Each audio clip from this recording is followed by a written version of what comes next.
ГСП онлайн. Городские новости сейчас.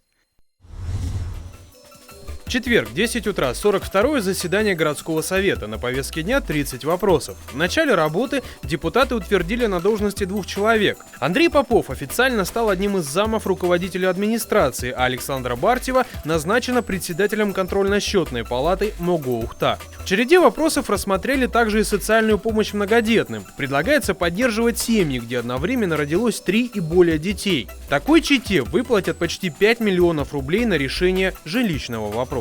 Деньги будут выданы тогда, то есть когда семья выберет квартиру, то есть это деньги целевые, они предназначены на приобретение жилья для улучшения жилищных условий, с которыми, наверное, в семьях, в которых рождается такое количество детей, которые нуждаются, это первая насущная проблема, с которой сталкиваются такие семьи.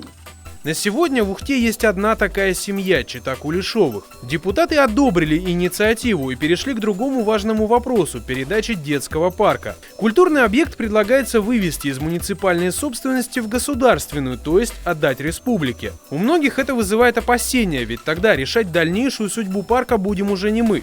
Однако резон передавать объект тоже есть. Денег на детский парк наш нету.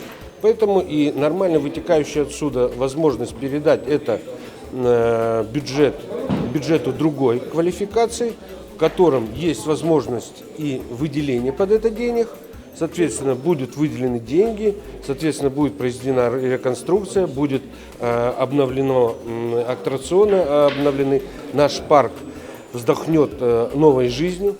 В итоге единогласным решением парк было решено передать в собственность Республики Коми. Другие вопросы повестки дня также получили одобрение депутатов.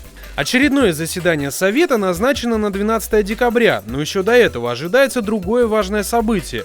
3 декабря пройдут общественные слушания по бюджету муниципалитета на ближайшие годы.